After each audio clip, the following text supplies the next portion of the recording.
दर्शकबिन मौसमले साथ दियो, किसानले श्रावण तेस्रो हप्तासम्म धान रोपिसके। गत वर्षभन्दा यस वर्ष मौसम र जनशक्तिले साथ दियो, तर सरकारको असहयोगले किसानले मल पाउन सकेका छैनन्। मलकै लागि किसान हलो जुवा बोकेर स्थानीय सरकारको दैलोमा पुग्नुपर्ने व्यवस्था छ। तबमा वर्षेनी अहिले मात्रै हैन, विगत सल ट्रेडिङ कर्पोरेसन लिमिटेड यसमा मल भनौँ न बिक्री वितरणमा आउनुभन्दा पहिलेदेखि नै पनि भनौँ न हामीले पनि न्युजहरुमा हेर्यौं, आजसम्म कहिले पनि किसानहरूले चाहिँ आफूले मागे जस्तो रासायनिक मलहरू पाएको अवस्था छैन भन्ने हिसाबले हामी सुनिरहेको छौं, भोगिरहेको अवस्था पनि हो हैन। यसैलाई दृष्टि गरेर कमसेकम विगत 5-6 वर्षदेखि कर्पोरेसन यसमा समावेश भएर आएको छ। रासायनिक मल आपूर्तिमा करिब नेपाल सरकारले छुट्याएको बजेटमध्ये 30% हैन 30% चाहिँ साल्टेन कर्पोरेसनले ल्याएर बिक्री वितरण गर्ने भन्ने एउटा निर्णय भएर आएर त्यो अनुसारको काम साल्टेन गर्दै आइरहेको अवस्था हो। र अब मलको आपूर्तिको कुरा गर्नु पर्दाखेरि के छ भने जबसम्म नेपालको सम्पूर्ण कृषि योग्य जमिनलाई चाहिने फर्टिलाइजर, त्यसको लागि चाहिने बजेट भनौँ न एलोकेसन भएर आउँदैन, तबसम्म यो समस्या समाधान कहिले पनि हुँदैन। किनभने अहिले हामीले हेर्यौं भने विभिन्न न्युज, हाम्रो विभिन्न सर्वे, कृषि मन्त्रालय, अन्य मन्त्रालयहरू हैन न्युजहरुमा हेर्दाखेरि कस्तो छ, नेपालमा करिब 7 लाख टन चाहिँ रासायनिक मल आवश्यकता हुन्छ। त्यही पनि अहिले कृषि योग्य भूमिमा मुख्य बालीहरूलाई गर्दा पनि करिब 5 लाख टन चाहिँ चाहिन्छ है, न्यूनतम भन्ने एउटा अनुमानित एउटा आँकडा छ। त्यसमा पनि अहिले वर्षेनी आइरहेको मल चाहिँ करिब भनौँ न 3 लाखदेखि 3.5-3.5 लाख टन मात्रै आइरहेको अवस्था हो। र यसले कहिले पनि जबसम्म यति 5 लाख टनलाई पुग्ने बजेट छुट्टिएर आउँदैन तबसम्म यो अवस्था निरन्तर रहनेछ। यसलाई भनौँ न यो किसिमको जानकारी सबैलाई भएको र मन्त्रालयले पनि, कृषि मन्त्रालयले पनि हरेक वर्ष अर्थ मन्त्रालयले पनि बजेट माग गरेर आउँदाखेरि यो गइरहेको अवस्था छ। र अर्को कुरा के भन्न चाहन्छु भने किसानहरूले मल नपाउँदै नपाएको अवस्था चाहिँ पक्कै होइन। किनभने जबसम्म अहिले भनौँ न विगत वर्षको हामी क्वान्टिटी हेर्छौँ भने गत वर्ष हामीले जो 5-6 वर्ष जुन हामीले डाटा छ हामीसँग, हरेक वर्ष मलको आपूर्तिमा को क्वान्टिटी परिमाण बढ्दै आएको अवस्था छ। गत वर्षै नै हामीले हेर्छौँ भने पनि करिब युरिया अहिले जुन अहिले अभाव भएको अवस्था चाहिँ युरियाको हो।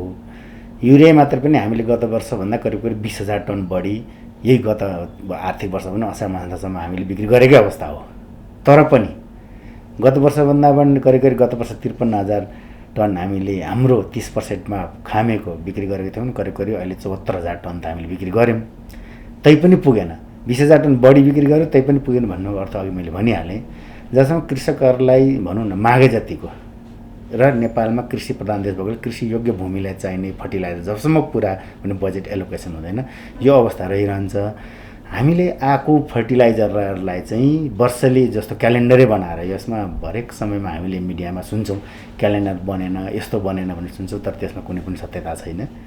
कृषि मन्त्रालयमा वर्ष सुरुभन्दा पहिला नै यो साउन लाग्नुभन्दा 2-3 महिना अगाडि नै वर्षमा बजेट छुटेर आएको जुन हुन्छ त्यस अनुसारको कसरी मलिया ल्याउने भन्ने यसमा यस्तो छ। सही कुरा गर्नु, वास्तवमा बुझ्नुपर्ने कुरा के छ भने नेपाल सरकार अर्थ मन्त्रालयबाट बजेट भाषण हुँदाखेरि नेपालमा केमिकल फर्टिलाइजर रासायनिक मलको लागि चाहिँ मलको अमाउन्ट तोकेर आउँछ, जस्तो 7.5 अरब, 9 अरब, 11 अरब भनेर। र यो वर्षको लागि यति पैसाको चाहिँ रासायनिक मल ल्याउने भनेर आउँछ। कहिले पनि यति टन मलको लागि ल्याउने भनेर चाहिँ आउँदैन। जस्तो 5 लाख टनको लागि बजेट भनेर आउँदैन कि, जम्मा अलोकेसन चाहिँ अमाउन्ट तोकेर आउँछ। र त्यस चाहिँ इन्टरनेसनल मार्केटबाट ओपन मार्केट बिडिङ हुन्छ, त्यसबाट चाहिँ तोकेर कति खान्छ त। इन्टरनेसनल मार्केटमा रेट कम हो भने त्यही पैसाले बढी आउँछ, रेट बढ्यो भने त्यही पैसाले कम आउँछ। र कहिले पनि किसानहरूले मागे जतिको मल दिन सकेको अवस्था चाहिँ पक्कै पनि छैन।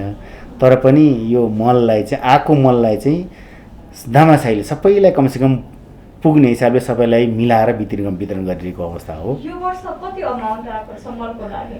अब चालु वर्षभन्दा त यो अबले तपाईको भनौँ न 77-78 लागु भयो। 77-78 को लागि चाहिँ रियल्ली हामीले मान्नुपर्छ योपालि चाहिँ पहिलोचोटि यति ठुलो अमाउन्ट एलोकेसन भएको छ 11 अरब। यो चालु आर्थिक वर्ष भने चाहिँ गतको वर्ष गइसक्यो। यो वर्षमा यो वर्षको हेर्दाखेरि जस्तो गत वर्ष हामीले बजेटको कुरा गरौँ भने सुरुमा 9 अरब भनेर छुट्याएर आयो। 9 अरबमा करिब 1.5 अरब चाहिँ बक्यौता, जस्तो पहिले आइसकेको फर्टिलाइजरको तिर्न बाँकी पैसा 1.5 अरब छुट्याएर करिब 7.5 अरब आएको थियो। 7.5 अरबले खाम्ने रेगुलर बजेटको सम्पूर्ण युरिया भनौँ केमिकल फर्टिलाइजर इम्पोर्ट भइसकेकै थियो। करिब फागुन महिनाभित्र इम्पोर्ट भइसकेकै हो। तर फागुन महिनापछि पनि अब भनौँ न सरकारले कहीँ बजेट एलोकेसन तानेर अन्य शीर्षकबाट तानेर अर्थ मन्त्रालयको सहमतिमा कृषि मन्त्रालयले राम्रो प्रयास गरेको चाहिँ हो, मान्नुपर्छ। किनभने करिब 2 अरब रुपियाँ थप हामी दिन्छौँ, यसको मल चाहिँ तुरुन्तै ल्याउनु भनेर एउटा निर्णय भयो। निर्णय हुनासाथ हामीले तत्काल प्रोसेस प्रक्रिया चालु गरेर टेन्डर गरेर एग्रिमेन्ट गरेर हिँडिसकेको फर्टिलाइजर पनि भनौँ न गत वर्ष भन्नु पर्यो। अब भन्छ 1 वर्ष 1 महिना पनि गएको छैन, भर्खर दिन मात्रै गइरहेछ। त्यो पनि यो कोरोनाको कारणले अड्कियो। यदि यो कोरोना नभएको भए, कोभिड-19 को प्रब्लम नभएको भए यो अहिले भनौँ बाटोको मलहरू आउँथ्यो, किसानले यति साह्रो दुःख हुनुपर्ने गत वर्षमै हुनेवाला अवस्था चाहिँ थिएन। तर दुर्भाग्यवश भनौँ न, एक त पहिला बजेट कमी भएको हुनाले रेगुलर बजेटको त सम्पूर्णै आइहाल्यो। त्यसपछि थप बजेटको आउने यो केमिकल फर्टिलाइजरहरू चाहिँ यो कोरोनाको कारण रोकेको हो। र त्यो पनि करिब 50,000 टन डिएपी इन्ट्री भइसकेको छ। अब त्यही बजेटको हाम्रो युरिया चाहिँ करिब अर्को हप्तातिर आइपुग्ने अवस्थामा छ कलकत्तामा। हजुर, जुन चाहिँ अहिले यो युरिया मलको अभाव हो। ठ्याक्कै भन्नु, युरिया डिएपी त 50,000 टन यो कोरोना लाग्नुभन्दा जस्तो भनौँ न त्यति बेला युरिया डिएपी करिब 25,000 टन कलकत्तामा आइसकेको थियो। करिब 3 महिना लाग्यो कलकत्तामा क्लियरिङ हुनलाई। करिब 3 महिना मात्रै त्यो डिएपी नेपाल आयो, किन 14 दिन क्वारेन्टाइनमै भारत सरकारले राखिदियो। त्यहाँपछि सम्पूर्ण लेबरहरू नै भागेर गए। त्यहाँ कोरोनाको प्रब्लमले कति लेबरलाई कोरोना पनि लागेर कसै पनि रिस्क लिन चाहेनन्। पोर्ट जस्तो बन्द जस्तै भयो। पछि धेरै किसिमको प्रयास गरेपछि नेपाल सरकारको तर्फबाट मन्त्रालयबाट प्रयास भयो, हामीले आफ्नो प्रयास गऱ्यौँ। किनभने आफ्नो आपूर्तिकर्ताले आफ्नो प्रयास गर्यो, किनभने पैसा उनीहरूको पनि अड्केको छ। प्रयास भएपछि भनौँ न विभिन्न प्रयासबाट हुँदा 25,000 टन डिएपी ल्याउन कलकत्ताबाट नेपाल आउन नै करिब 3 महिना लाग्यो। र त्यो 3 महिना त्यो डिएपीको पछि चाहिँ युरियाको ऱ्याक थियो, युरियाको भ्यासेल थियो। तर त्यही 3 महिना क्लियर नभएपछि त्यो पनि ढिलो भएको अवस्था। हजुर, यो वर्ष त कोभिड-19 को कारणले ढिलो भयो। अब जस्तो मल समयमा आएन भन्नुभयो, जस्तो विगतको वर्षहरूमा पनि यो समस्या त थियो नि त। विगतको वर्षमा किन यस्तो समस्याहरू आयो? हामीसँग किन पहिले नै मौजात धेरै राख्न सकिएन? यो मैले अघि नै तपाईँलाई भनिसकेँ, यो विगत होइन, यो मैले आफूले थाहा पाएदेखि नै कहिले पनि किसानहरूले मल नपाएको होइन कि मागे जति मल नपाएको अवस्था हो। हामी स्वीकार गर्छौँ, सबैले स्वीकार गर्नैपर्छ। किनभने जबसम्म सरकारले नेपालमा कृषियोग्य भूमिलाई चाहिने जति मलको बजेट एलोकेसन हुँदैन तबसम्म यो समस्या रहन्छ। किनभने चाहिन्छ हामीलाई 5 लाख टन, 3 लाख टन आउँछ। 3 लाख टनलाई चाहिँ वर्षभरि पुग्ने हिसाबले क्यालेन्डर बनेको हुन्छ वर्षभरिको लागि। यो महिनामा यति ल्याउने, यो क्यालेन्डर बनेको छैन भने विगत भएको विभिन्न हल्लाहरूकोमा चाहिँ सत्यता छैन। मैले फेरि दोहोऱ्याएर भने होइन, तर क्यालेन्डर बनिसकेको पनि पुग्ने गरी यदि 5 लाख चाहिन्छ भने 5 लाखै टन मल आएको भए यो समस्या कहिले पनि हुँदैन। तर आजसम्म त्यो भएको अवस्था पनि छैन होइन। र जबसम्म बजेट पुग्ने गरी एलोकेटेड हुँदैन यो समस्या रहिरहन्छ। मैले अघि पनि भने, तर 100% हो, यसमा कुनै शङ्का छैन। बजेटै कम हो, क्यालेन्डर वर्ष भनौँ न। तपाईँलाई अर्कोमा के भन्न चाहन्छु भने जस्तो यो सालको लागिको हाम्रो टेन्डर भनेको असारमै सिधिसक्यो। मतलब क्यालेन्डर हामी यति अगाडि छौँ। यो आर्थिक भनौँ न यो वर्षको बजेट हामीलाई आएकै छैन होइन, तर हामीले यसको क्यालेन्डर बनाएर टेन्डर गरिसकेकै छौँ। 30,000 टन युरिया र 20,000 टन डिएपीको टेन्डरै भइसक्यो नै, एलोकेसन भएर टेन्डर भएर एग्रिमेन्ट भएर गइ नै सक्यो, एलसी नै खुलिसक्यो।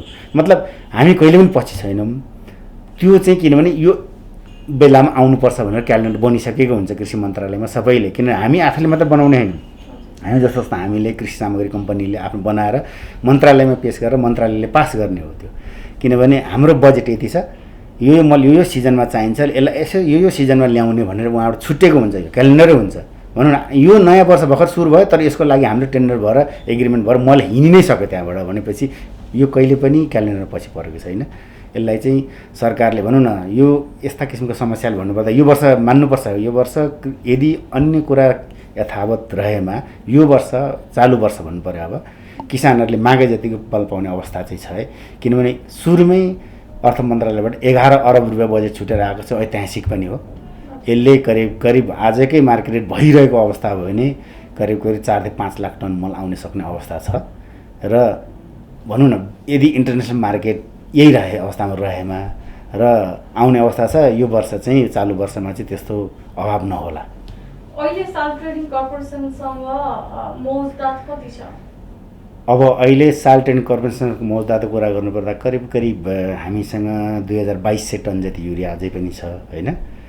करिब 10,000 टन डिएपी छ र करिब 800-900 टन जति एमओपी छ र युरिया पनि अझै छ। मैले भने नि यो किसानहरूलाई अझै पनि हामीले जुन ठाउँमा मौजदात भएको अवस्थामा 10 किलो 5 किलो बाँडेर अझै पनि दिइरहेकै अवस्था छ, नदिएको छैन।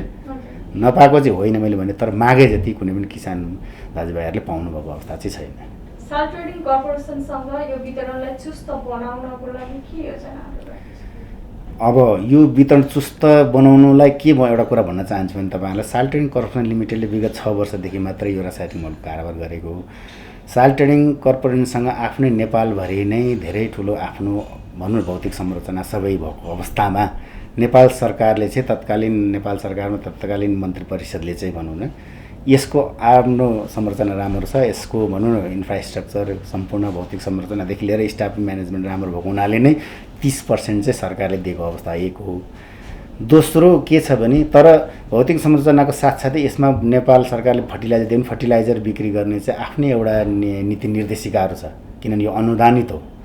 लागत सहभागिता भनेको किसानले केही पैसा राख्ने र सरकारले केही पैसा राख्नु भनेको यसको आफ्नै एकाउन्टिङ प्रोस्पेरिटी छ हैन।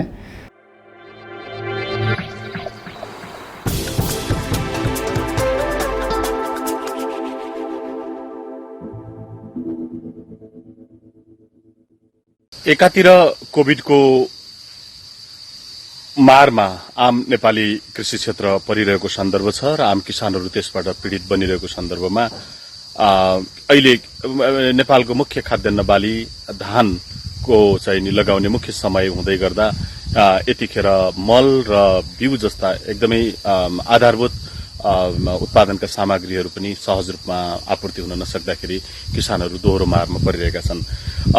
यसै सन्दर्भमा गत आर्थिक वर्षमा लगभग 12 महिना अगाडि नेपाल सरकारले रासायनिक मलको लागि विनियोजन गरेको 9 अरब रुपियाँ आजसम्म त्यो चाहिँ नि त्यसबाट मल प्राप्त हुन सकेको छैन।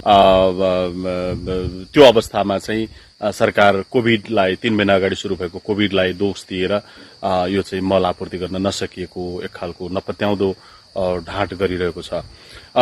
एकातिर न दिगो खेतीपातीलाई प्रवर्धन गर्ने नीति रणनीति सरकारले लिन सकेको छ, न चाहिँ उत्पादनका लागि चाहिने आधारभूत मलबिउ जस्ता महत्वपूर्ण चीजहरू समयमा उपलब्ध गराएर सरकारले आफ्नो दायित्व निर्वाह गरिरहेको छ। यस्तो विषम परिस्थितिबाट हरेक पटक हरेक समस्याहरूमा किसानहरू चाहिँ नै पहिलो एक खालको पीडा बेहोर्नुपर्ने जुन अवस्थामा पुर्याइएको छ, यो पक्कै पनि दुर्भाग्यपूर्ण अवस्था हो।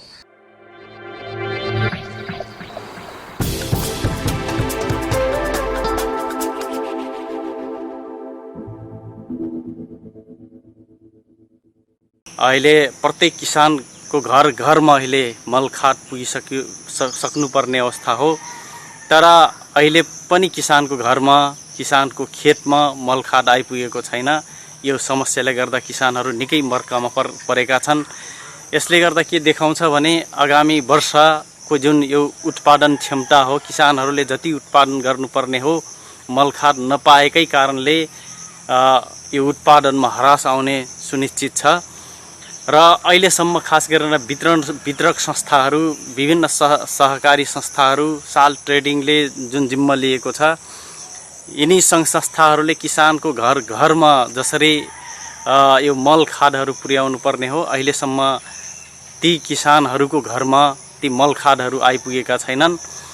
र यसरी नआइपुग्दा किसानहरू बहुत चिन्तित भएका छन् र यस विषयमा खास गरेर स्थानीय सरकार जिम्मेवार हुनुपर्ने या बढी गम्भीर हुनुपर्ने अवस्थामा पनि सरकार पनि यस विषयमा खासै चासो दिएको जस्तो लाग्दैन। किनभने यो असारको समय, यो खास गरेर बजेटसँग सम्बन्धित पनि यो असारे बजेट सकाउनेतिर उनीहरूको ध्यान छ र किसानहरूले मल नपाएको कुरातिर कसैको ध्यान पुग्यो जस्तो लाग्दैन। त्यसकारणले मेरो भनाइ के हो भने खास गरेर सरकारले अधिकांश भूभाग भनौँ अहिले किसानहरूले नै उपयोग गर्छन् र उत्पादन क्षेत्रमा अन्नबाली उत्पादन गर्ने किसानहरूको जुन जिम्मेवारी छ सरकारले पनि यो कुरालाई ध्यानमा राखेर समयमा मल उपलब्ध गराउनु पर्थ्यो। त्यो भएको छैन।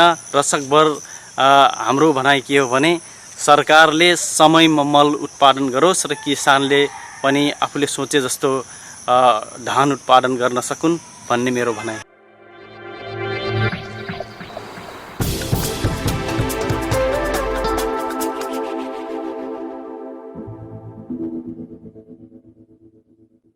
जीवनको आधार नै कृषि हो। मान्छेले जति धेरै सुन चाँदी नगद हिरा मोती जोडे पनि भोक लाग्दा उसलाई अन्न फलफुल मासु दुध माछा सागपात नै चाहिन्छ, जुन कृषिबाट प्राप्त हुन्छ। सुन चाँदी जवाहरात खान मिल्दैन, ती चिजबाट मान्छेको भोक मेटिन्न। हाम्रो देश नेपाल कृषि प्रधान देश हो। करिब 91% जनता कृषिमा आधारित हुनुले पनि नेपाल कृषि प्रधान देश हो भन्ने कुरो पुष्टि गर्दछ। सरकारले सालिन्ने कृषि विकासको लागि खरबौं रकमको बजेट सार्वजनिक गर्छ, तर लक्षित किसानसम्म त्यो बजेट आइपुग्दैन। कृषिलाई आधुनिकीकरण गर्ने, समयमै मल खाद बिउ वितरण गर्ने आश्वासन बाँडिन्छ, तर किसानहरूले समयमै पाउँदैनन्। यसपालि पनि त्यही भइरहेको छ। कोरोना भाइरस जो विश्वव्यापी रूपमा आतंक मचाइरहेको छ, यसको बावजुद पनि किसानहरू अहिले खेतबारीमा बालीनाली लगाउन जुटिरहेका छन्। मौसमले पनि राम्रै साथ दिएको छ, तर सरकारको आश्वासन हावामा उडिरहेको भान हुन्छ। अहिलेसम्म किसानहरूले समयमै मल खाद बिउ बिजन पाएका छैनन्। किसानहरूले जबरजस्ती रूपमा आफ्नै तरिकाले चाहिँ आफ्नो कृषि व्यवसायलाई अगाडि बढाइरहनु परेको छ। के यो तरिकाले सरकारले कृषिमा गरेको लगानी र उद्देश्य सफल होला त? मेरो प्रश्न।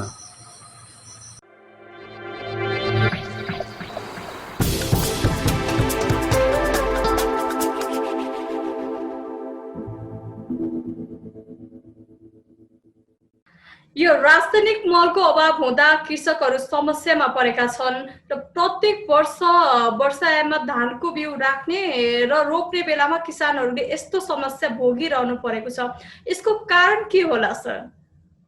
रासायनिक मलको चाहिँ जुन हाम्रो अहिलेको खरिद प्रक्रिया, यसलाई उपलब्ध बजेट, यसको वितरण प्रक्रिया जुन छ, यो प्रक्रियाका कुराहरूमा धेरै झन्झटिलो प्रक्रिया छ र यसमा चाहिँ के छ भने अहिले चाहिँ धान रोप्ने बेलासम्म चाहिँ खासै अभाव थिएन। धान रोप्नलाई जुन डिएपी मल चाहिने हो, डिएपी मल पर्याप्त नै उपलब्ध थियो। युरिया मल जुन मल चाहिँ खास गरेर धान रोपेको 1 महिना जति पछि हामी टप ड्रेसिङ भन्छौँ, त्यसको लागि छर्नुपर्ने युरिया मलको चाहिँ अलिकति अहिले यति बेला अभाव देखिएको छ र यो अभाव हुनुको पहिलो कारण चाहिँ यो अब लकडाउनको सिचुएसन हो र लकडाउनको कारणले यो फ्याक्ट्रीहरू बन्द भए। हाम्रो ठेकदारहरू जुन हाम्रो कृषि सामग्री कम्पनी लिमिटेड र साल ट्रेडिङ कम्पनी लिमिटेडबाट लिएर आउनु पर्थ्यो, उहाँहरूले खरिद प्रक्रियाबाट जुन ठेकदार नियुक्त गर्नुभएको छ उहाँहरूलाई ठेक्का प्रक्रियामा जान, कम्पनीसँगको कनेक्सन गर्न, त्यहाँबाट सिपमेन्ट गर्न, यो सबै कुरा चाहिँ लकडाउनले गर्दा प्रभावित भयो। त्यो प्रभावित भएको कारणले यो अलिकति यो झन्डै आधा महिना 1 महिना जस्तो अवधि चाहिँ अभाव जस्तो, युरियाको अभाव जस्तो देखिएको हो। यो नितान्त कोरोनाको कारणले सिर्जित लकडाउनले निम्त्याएको समस्या हो। नभएदेखि पोहोर परार साल हामी कहाँ बजेट अलिकति कम हुन्थ्यो, त्यसले चाहिँ मल पुग्थेन, माग अनुसारको मल पुग्ने सम्भावना थिएन। यो साल चाहिँ हामीले त्यसलाई चिरेका थियौँ। मतलब हामी कहाँ पर्याप्त बजेट थियो। पर्याप्त बजेट हुँदा हुँदै पनि ठेक्का प्रक्रिया र यो ठेक्का प्रक्रियाबाट जुन ढुवानी के अरे यो आयात प्रक्रियामा भएको जुन कोरोनाको असरले भएको प्रभावको कारणले चाहिँ अलिकति ढिलाइ हुन गयो, जसले गर्दाखेरि यति बेला खास गरेर धानमा अलिकति यो टप ड्रेसिङ गर्ने बेलामा चाहिँ युरिया अलिक अभाव भएको देखिया छ।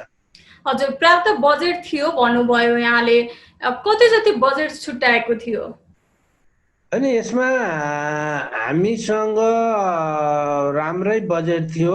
गत आर्थिक वर्षमा झन्डै 9 अरब बजेट चाहिँ यो रासायनिक मलको लागि विनियोजित थियो। त्यो मध्ये हाम्रो करिब 1.25 अरब जति पुरानो बक्यौताको लागि खर्च भएको थियो भने बाँकी झन्डै पौने 8 अरब प्लस हामीसँग 2 अरब गरेर झन्डै 10 अरबको बजेट हामीसँग गत साल थियो र त्यो बजेट अनुसार हामीले खरिद योजना बनाएर कामहरू गरिरहेकै थियौँ र लगभग भन्नु न हाम्रो जुन पहिला हामीसँग भएको बजेट जुन थियो त्यो बजेटले आउने मलहरू सम्पूर्ण मलहरू फागुनभित्रै आइसकेको थियो, लकडाउनभित्रै।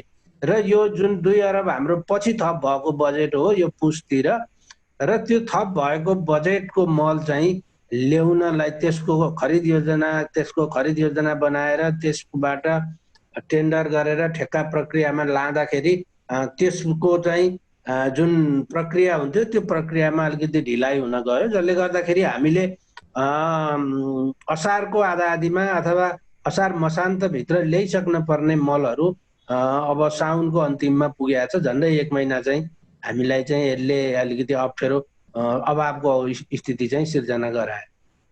हजुर, यो मल बिउ समयमा उपलब्ध नहुँदा यसले समग्र कृषि उत्पादनमै ठुलो असर पुर्याइरहेको छ र यसलाई दीर्घकालीन रूपमा नै समाधान गर्न सरकारको कस्तो कार्यक्रम छ?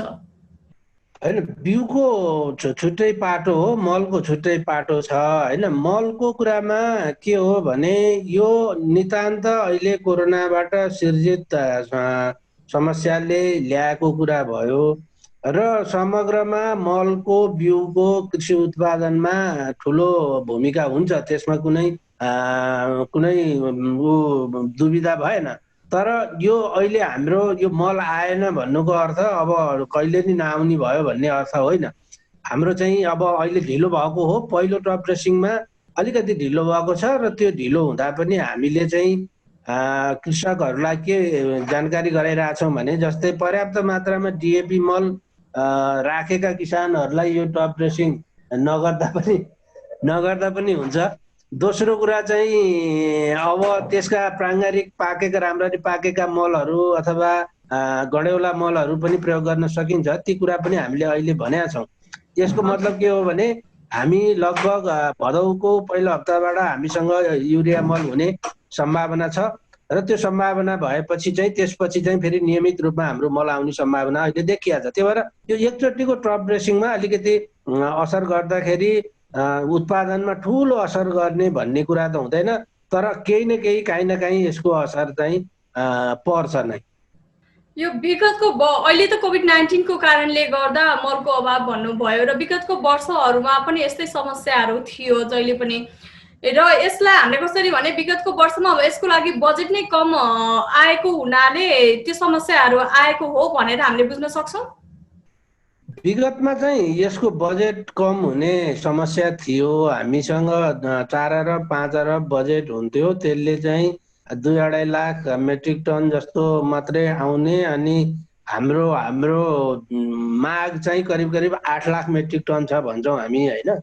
अहिले हामी करिब 4.5 पौने 5 लाख मेट्रिक टन अहिले आउने सम्भावना थियो। त्यसो भयो भने कृषकहरूलाई अब चाहे जति नभए पनि काम चलाउ चाहिँ दिन सकिन्छ भन्ने थियो। त्यो हिसाबले अहिले हाम्रो झन्डै 3.5 लाख पौने 4 लाख मेट्रिक टन चाहिँ हामीले वितरण गर्न सक्यौँ होइन।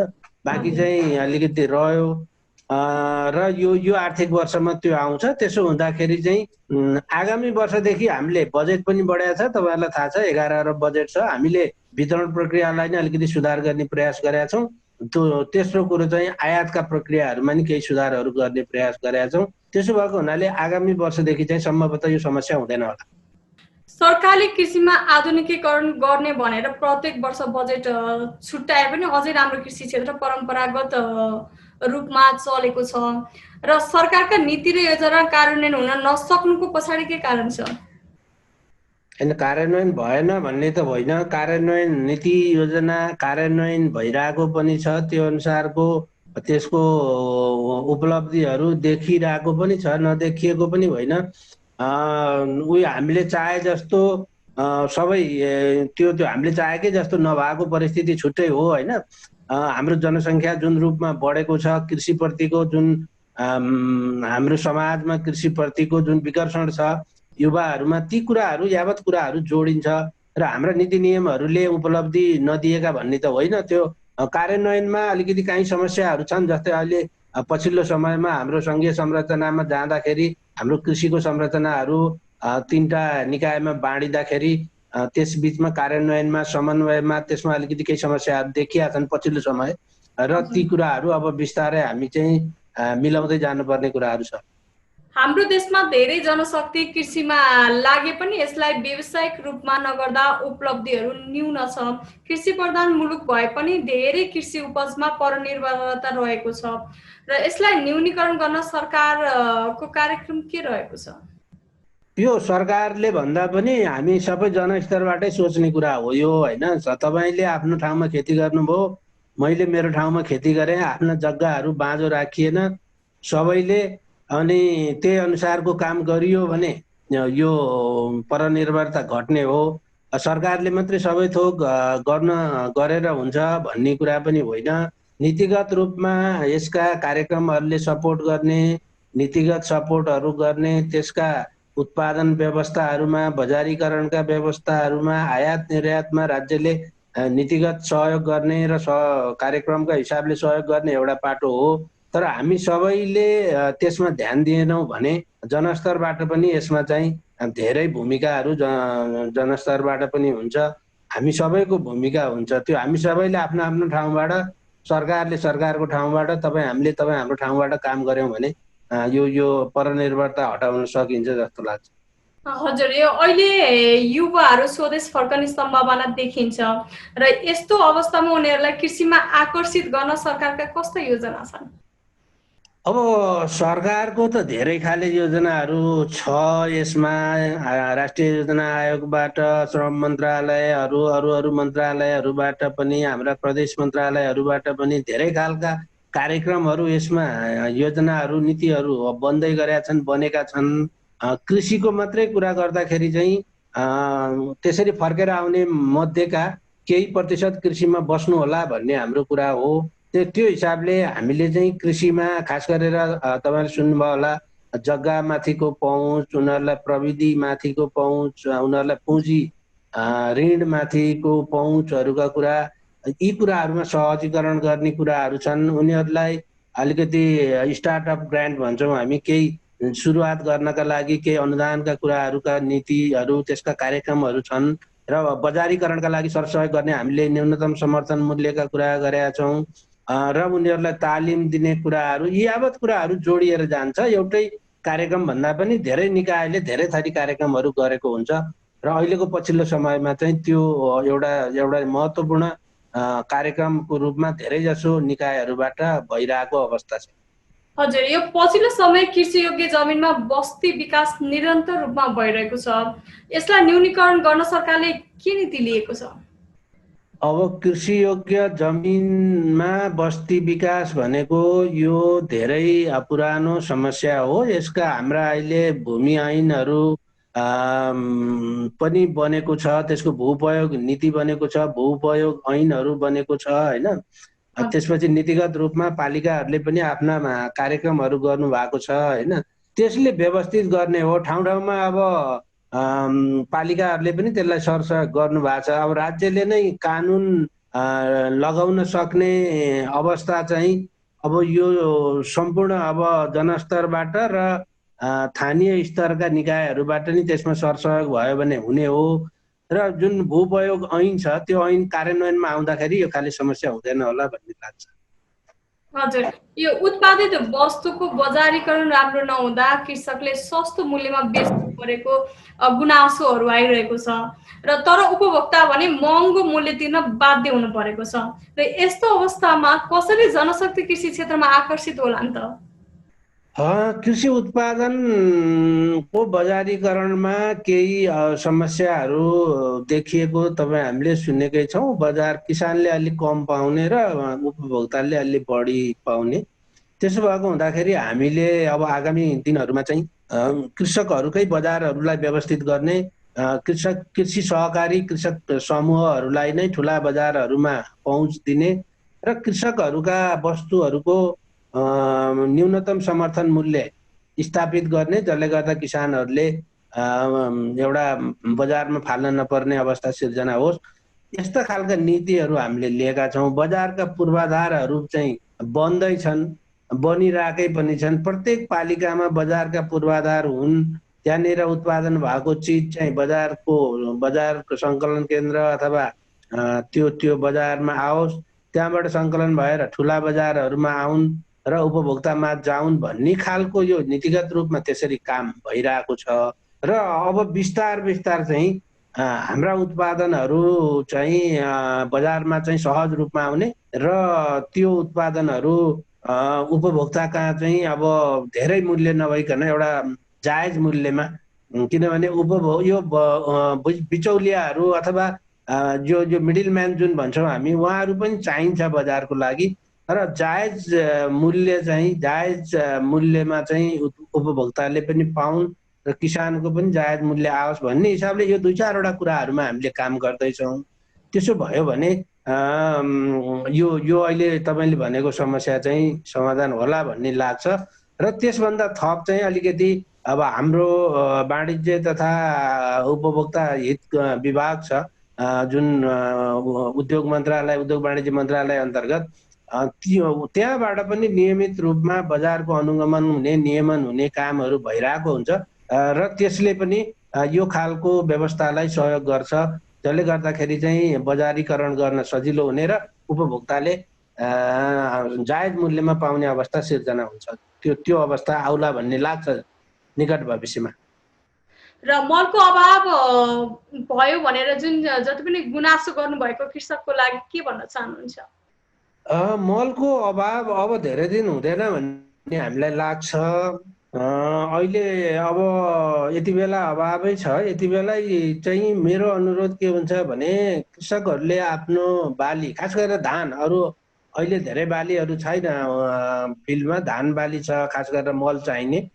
धान बालीमा चाहिँ तपाईँले पर्याप्त मात्रामा डिएपी मल राख्नु भएको छ भने चाहिँ युरिया हाल्न नपर्न पनि सक्छ। तपाईँले बालीको अवस्था हेर्नुपर्छ, त्यसको वृद्धि विकास, त्यसको जुन हरियोपना चाहिँ राम्रो छ, पहेँलो भएको छैन भने अहिले युरिया नहाल्दा पनि खासै फरक पर्दैन। तर अलिकति बिग्रेको अवस्था जस्तो लाग्यो भने तपाईँहरूले टप ड्रेसिङको लागि यो एमोनियम सल्फेट मल पनि पाउँछ, चिनी मल भन्छ, त्यो प्रयोग गर्न सकिन्छ। अथवा साह्रै धान बिग्रिने अवस्था भयो भने डिएपी पनि प्रयोग गर्न सकिन्छ केही मात्रामा।